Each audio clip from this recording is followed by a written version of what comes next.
What if the real evil isn't a monster, but a lie people chose to believe? What if the devil you fear is actually the one trying to save you? This story will mess with your mind till the very last second. The movie opens with a haunting voice.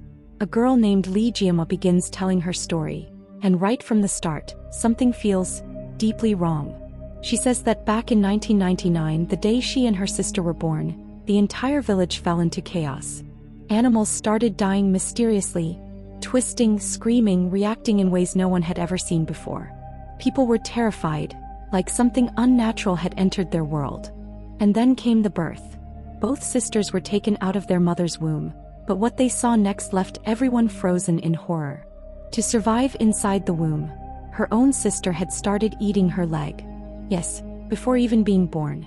And while every human is born with 5 fingers, her sister had 6 fingers, on both hands. That wasn't just strange, it felt cursed. Lee says she was completely normal. But her sister? She was declared evil the moment she was born. In fact, her existence was erased. No official records, no name. People didn't even call her human. They called her the Thing. Doctors had predicted she wouldn't survive for long. But that prediction? It couldn't have been more wrong. Just 1 week after their birth, their mother died, and their father, unable to bear the horror, took his own life. After that, their grandparents raised them, or at least they tried to hold together what was left of a broken family. But then Lee reveals something chilling. The sister everyone thought would die never did. She's still alive, even today, hidden from the world, erased from existence, but breathing, watching, waiting. Officially, she's dead. But in reality, she has been living right beside them all this time. In silence, in the shadows, because of her appearance, was never meant to be seen by normal people. The story now shifts to the present day, 2014. We find ourselves in a quiet, isolated village where a girl named Lee is living. But something feels off. For the past few months, the villagers have been witnessing something deeply disturbing. Domestic animals are dying mysteriously, one after another. There's a growing fear in the air, a sense of déjà vu, as if this nightmare has happened before. And in a way it has. The atmosphere is eerily similar to the time when Lee's evil twin sister was born.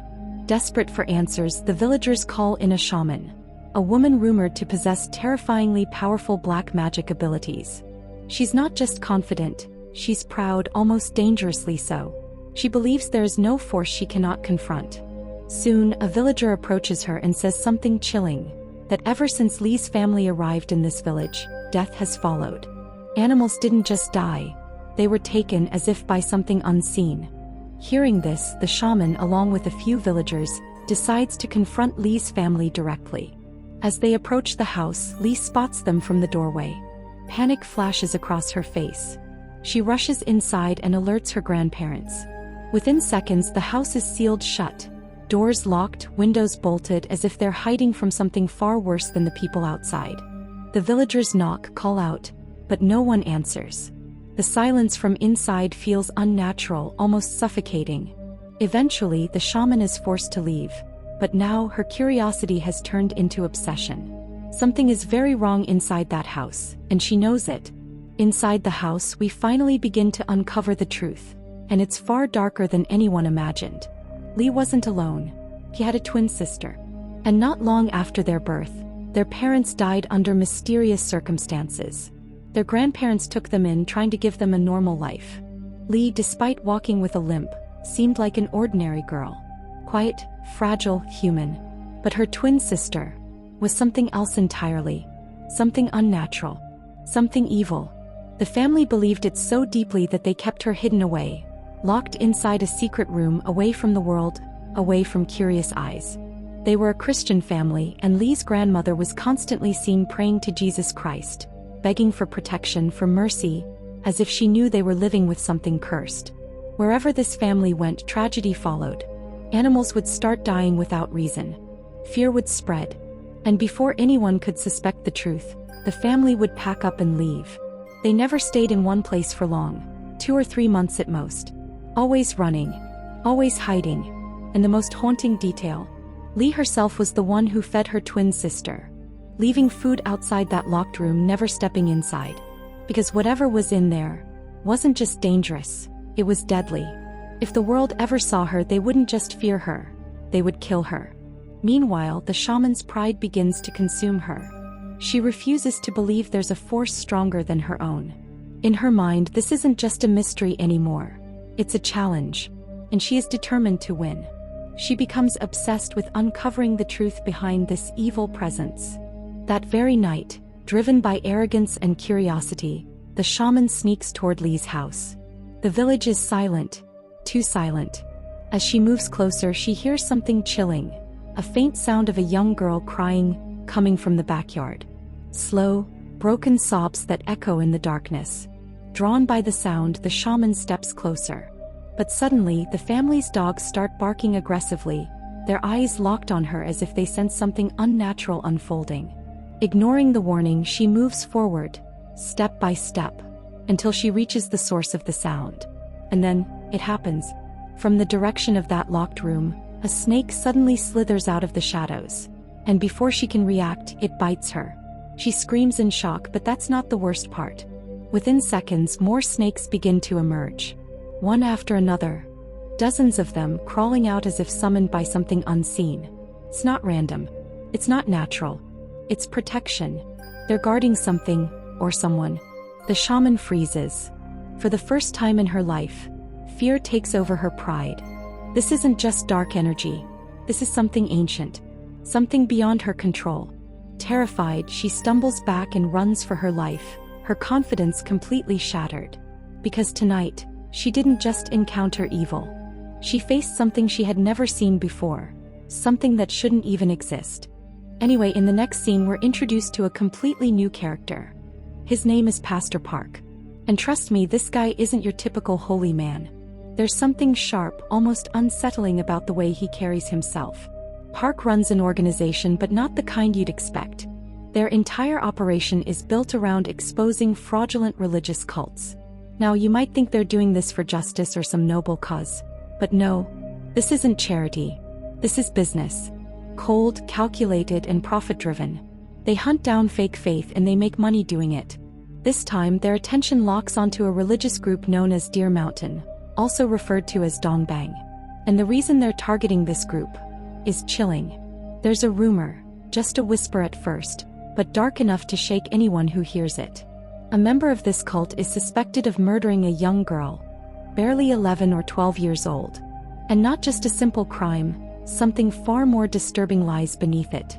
Park begins his investigation into the Deer Mountain cult, slowly peeling back its layers. On the surface, everything looks surprisingly normal. The group claims to follow Buddhism.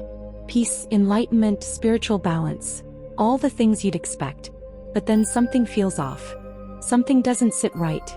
Unlike other Buddhist groups that accept donations from followers, this cult does the exact opposite.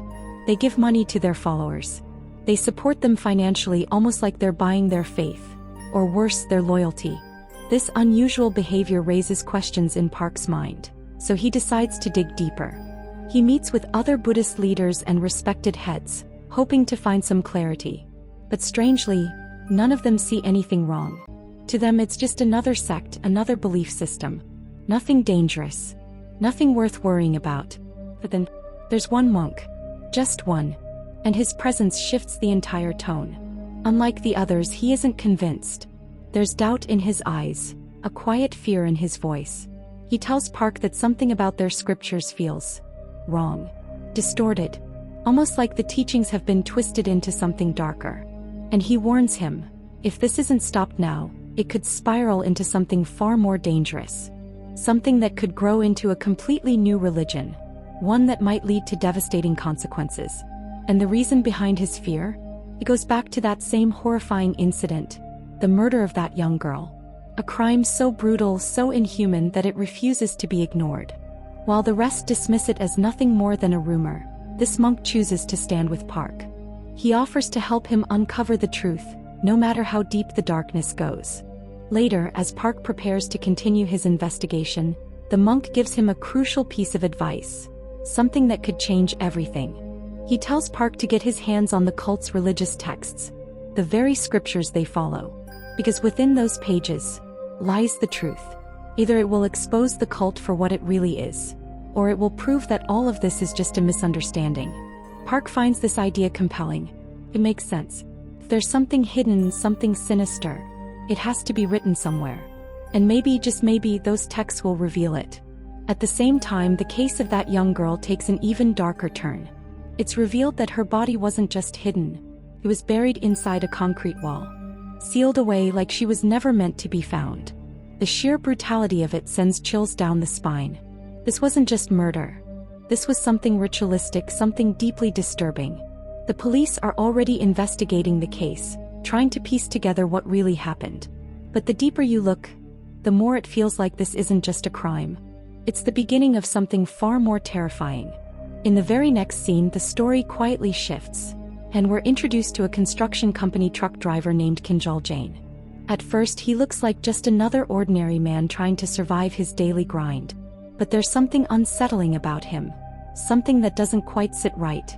And here's the chilling connection. The same construction site where he works is exactly where that young girl's lifeless body was discovered. Now the tension slowly starts tightening.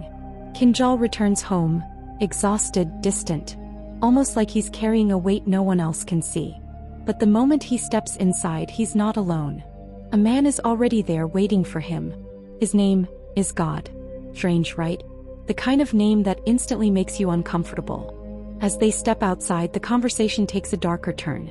God calmly tells Kinjal that his job is done. It's over. And now he has to disappear, because the police are already looking for him. He's become a prime suspect in the murder case. But here's what makes this moment even more eerie. There's no fear between them. No panic. Instead, they speak with an unsettling calm, almost like two men who've already accepted their fate. And the strangest detail? They call each other King. Not once. Not casually. But with deep respect. Like it actually means something. Like it's part of something much bigger. Something hidden. Now here's where things get even more disturbing. Kinjal isn't just dealing with reality. His mind is slowly breaking apart. He keeps seeing horrifying visions. Flashes of young girls. Their bodies hanging, covered in blood. These aren't normal nightmares. These feel real. Too real. Like memories. Or maybe warnings. He confesses something deeply unsettling. He says he has failed father. He doesn't explain who this father is. But the guilt in his voice is heavy. Suffocating. He talks about how he hears girls crying at night. Their voices echoing in the darkness. Not letting him sleep. Not letting him breathe in peace. It's driving him insane. Slowly pulling him into a void he can't escape. Meanwhile, the investigation continues. The autopsy of the young girl reveals something horrifying. She was only around 10 to 12 years old, and records show she was born in 1999. A child. Just a child. But what truly shocks everyone is what they find inside her mouth. Something unnatural. Something that shouldn't be there. Along with that, there are multiple strange markings, almost like ritualistic symbols. The kind that instantly tells you, this isn't the work of a normal human being. This is something darker. Something deliberate. And the worst part? This isn't the first case. There have been similar incidents nearby. Patterns that now start connecting like pieces of a terrifying puzzle. At the same time, the police finally trace Kinjal's location. Everything now points toward him. But the story doesn't stop there. Park, who has been digging deeper into this mystery, gets his hands on ancient religious cult scriptures. Old texts, filled with cryptic meanings. And as he studies them, a shocking truth begins to unfold. This isn't random. This is connected to Buddhism, but not in the way people usually understand it. These people, they follow something called the Four Guardian Kings, ancient protectors appointed to guard the four directions: east, west, north, and south. They were meant to protect the world from evil. And suddenly, everything starts making sense. Why did Kinjal and that mysterious man called each other king? They weren't just talking. They were revealing their roles. Which means one thing becomes terrifyingly clear. They are part of this cult. A hidden network, spread across 4 different locations, each representing a direction. Park had already discovered 2 of these places, but 2 were still missing.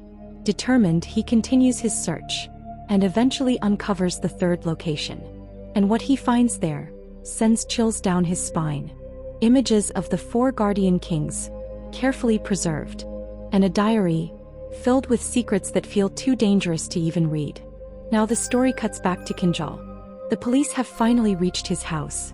The air is tense, heavy, like something irreversible is about to happen.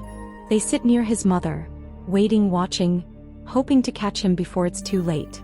And then his phone rings. It's Kinjal. But his voice is different now. Calm, almost peaceful. He tells his mother his time has come. He has to leave now. And the next time they meet will be in heaven. He says something that sends a chill straight through your soul. That everything he has done, every horrifying act, God will be proud of him. Before anyone can react, before the police can trace him, they rush to the terrace. But they're too late. Kinjal has already ended his life. And in that moment, a terrifying realization hits everyone. This wasn't just a murder case. This was something far more twisted. Something deeply rooted in belief, sacrifice, and blind devotion. And somewhere out there, the others are still alive. So in the next scene, we see something that quietly shifts the entire story in a very unsettling way. The head of one branch of this religious cult walks straight up to Gong Imo and hands him a set of personal documents. And these aren't random files. These were specifically sent by none other than Kim Young-jin himself. Now inside those documents are detailed records about a girl named Lee. The same girl who, right from the beginning, had been telling us eerie stories about her sister. A sister she believed was pure evil, someone who had to be isolated from the world. And the moment Gong Imo gets his hands on those documents, his attention locks onto Lee. He starts watching her closely, like she's the missing piece of a much darker puzzle. Meanwhile, Park brings forward the diary he had found earlier and shows it to the others. At first glance, it looks ordinary, almost too ordinary. But when they dig deeper through research, a chilling truth surfaces. This isn't really a diary. It's actually a collection of scripted writings created by Kim Ji-sok. The words inside seem normal, almost harmless, but they've clearly been tampered with, altered, manipulated, and buried within those pages is a prophecy, a terrifying prediction that speaks of an inevitable war between God and evil. And here's where things take a disturbing turn. This so-called religious text wasn't written by just anyone. It was written by a man named Kim Ju-suk. When Jabbar uncovers this truth, he realizes something even more shocking. Kim Ju-suk was originally a follower of Lord Buddha. But over time, something changed. He reached a stage where he no longer saw himself as just a follower. He began to believe he was divine. He started calling himself a god. In fact, he claimed to be the reincarnation of Buddha himself, the prophesied Maitreya. Now think about that for a second. A man claiming he's not just enlightened, but the next coming of a god. The cult leader then reveals something that makes everything even more disturbing. Kim Ju-suk was supposedly born in the year 1899, and somehow, he's still alive. And that's not just strange, it's impossible. No normal human could survive that long. Which means, either this is a lie, or something far more unnatural is at play. As Park continues investigating, he comes across an old newspaper article about a detention center. What he discovers there adds another dark layer to the story. Apparently, Kim Ju-suk had adopted 4 children from that facility. But these weren't innocent kids. These were children who had already murdered their own father. The place itself was meant to reform them, and Kim Ju-suk funded it heavily, pouring money into their care. But his intentions weren't as noble as they seemed. He didn't just want to help them, he wanted to shape them, control them, turn them into something else entirely. He raised those 4 children as his own, not as sons but as symbols, as his 4 guardian kings, just like the protectors associated with Lord Buddha. Because in his mind, he wasn't just inspired by Buddha, he was Buddha. And these children, they were his chosen protectors. And honestly, when you think about it, it makes sense in a twisted way. These kids had already crossed a line. They had taken a life, which made them easier to manipulate, easier to mold into something dangerous. Now you might be wondering, who were these 4 children? Well, here's where it all connects. One of them was Kim Chul-jin, the same man who recently took his own life. 2 of the others had already died years ago, one in a brutal explosion. Another had committed a horrifying crime. He murdered a girl and her mother, and was later killed himself. And now, only one remains. The last one. And that person is still out there. And his target is Lee. Which means everything happening right now, every event, every death, every secret, it's all connected. Every single piece is part of the same terrifying design. Meanwhile, we see a man whose real name is Nahun. And yes, he is that fourth adopted child. The last surviving guardian. He's been alive all this time, moving in the shadows, carrying out a purpose, to kill Lee. But the moment he finally approaches her, something unexpected happens. Lee's sister appears, and just seeing her is enough to completely terrify him. He doesn't fight. He doesn't resist. He runs. He's shaken, deeply disturbed, like he's just seen something beyond human understanding. Panicked and broken, he rushes into a remote center in Deer Mountain, hiding himself away from whatever he just encountered. But even there, he finds no peace, because the nightmares begin. Horrific, relentless nightmares. He sees piles of dead girls, lifeless bodies scattered everywhere. He hears faint cries, echoes of pain, whispers that feel too real to ignore. It's like the weight of every sin, every death, is crawling back into his mind. And just when it feels like he's about to completely lose himself, something changes. His dead mother appears. Not in a terrifying way, but gently, calmly. She walks toward him, like she used to when he was a child. She sits beside him, and softly sings a lullaby. Her voice, soothing, warm, almost unreal. And slowly, his breathing calms. His fear fades. And for a moment, in the middle of all that darkness, he finally falls asleep. The very next day, the story takes a darker turn as we find ourselves inside a quiet, almost lifeless hospital. The kind of place where every sound echoes just a little too loudly, and every shadow feels like it's hiding something. Here, our protagonist crosses paths with another man. Someone who seems ordinary at first but carries a presence that feels strangely significant. And this is where we finally come face to face with the cult's main leader, Kim. But what we see is not what we expected. Kim is old, far older than anyone imagined. His body looks weak, almost decaying, as if time itself has been feeding on him. And that's where the mystery deepens. Because if Kim is truly the reincarnation, if he is supposed to be a divine being, a living embodiment of Buddha, then why does he look so fragile? Why is he aging like a normal human? Shouldn't someone like him possess unimaginable power, something beyond time itself? So what went wrong? Why does his condition feel so unnatural? Anyway, the man explains something that changes everything. He says that if Kim is to be saved, then the snake must be killed. And that snake is none other than Lee. In other words, Lee must die, so that light can continue to exist in this world, so that darkness can finally be erased forever. Now at this point, things might feel confusing, like pieces of a puzzle that don't quite fit yet. But long ago, the head monk had made a prophecy in front of Kim. A prophecy that was also written in that sacred book, the one connected to the cult itself. A prophecy that clearly stated, someday someone will come to kill him. But why? Why would a divine figure be destined to die? The answer isn't clear yet, but one thing becomes certain. There is a deep, unbreakable connection between Kim and Lee. And here's where symbolism starts to play its role. The snake doesn't just represent Lee. It also points toward his sister. And the light represents Kim, which means to protect Kim, not only must Lee be killed, but his sister must also be eliminated. Because together they represent the very force that could destroy him. Meanwhile, Park has been quietly following the trail, step by step, clue by clue, until he finally reaches the same location. The tension rises as we see him getting closer to the truth.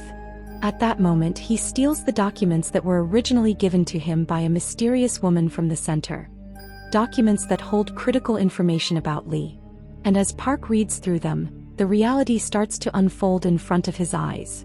But just as he begins to understand what's going on, something shifts.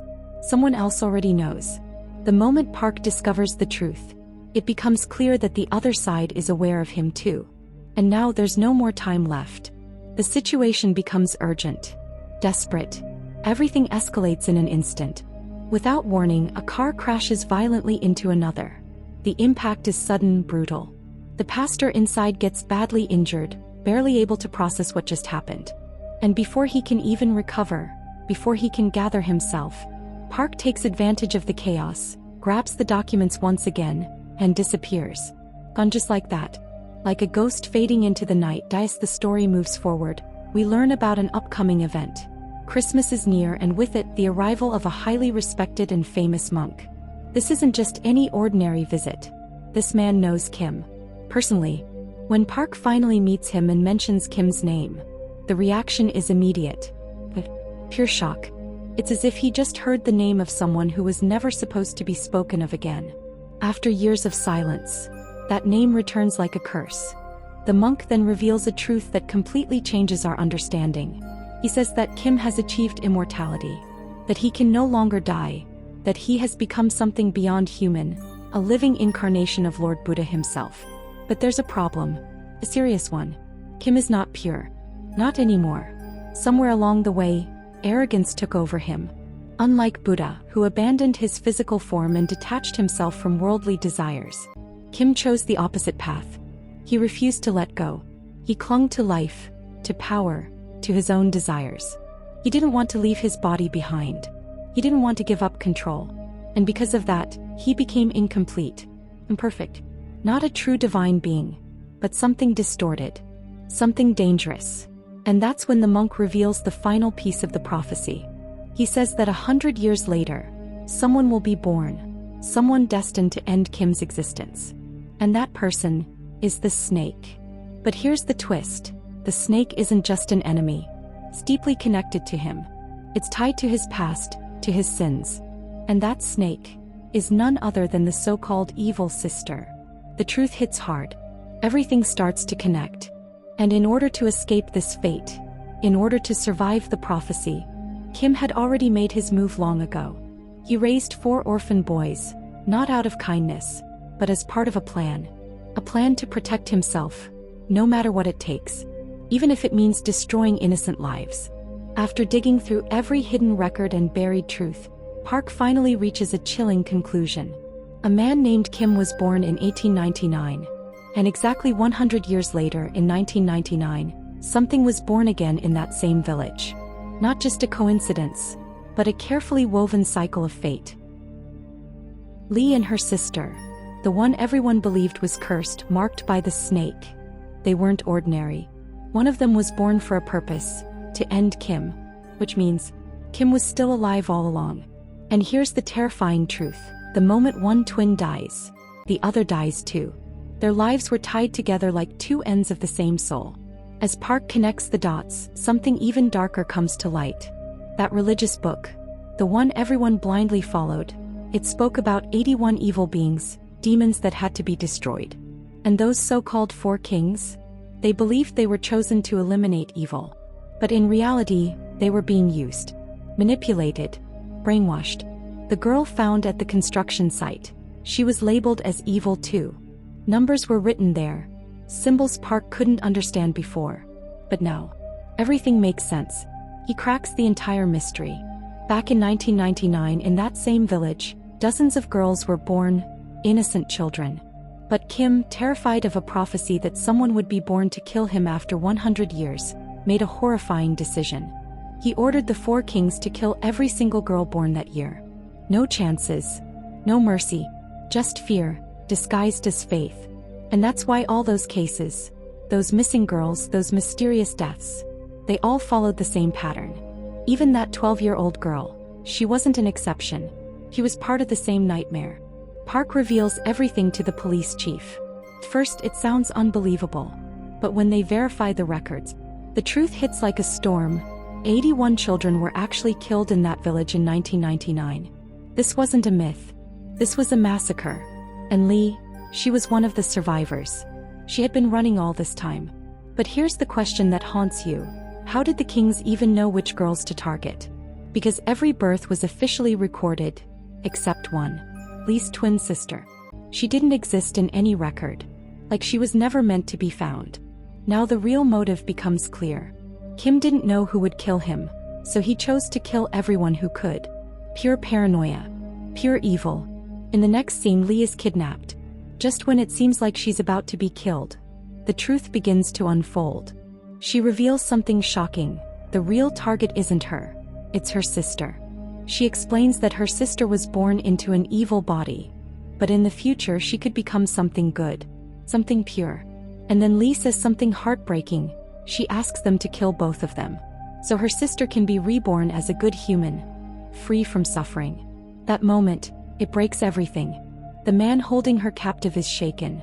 He had no idea Lee even had a twin. Confused and desperate, he rushes to find her sister. But when he reaches her, reality flips completely. Lee's twin sister drops her terrifying appearance and sits calmly in a Buddha-like posture. Peaceful, divine. She tells him the truth. She is not a snake. She is not evil. And Kim, the man he worshipped like a god, was never his father. Never divine.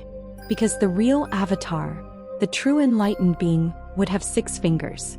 And for the first time we see it. That child with 6 fingers. Not Lee, but her twin sister. She wasn't evil.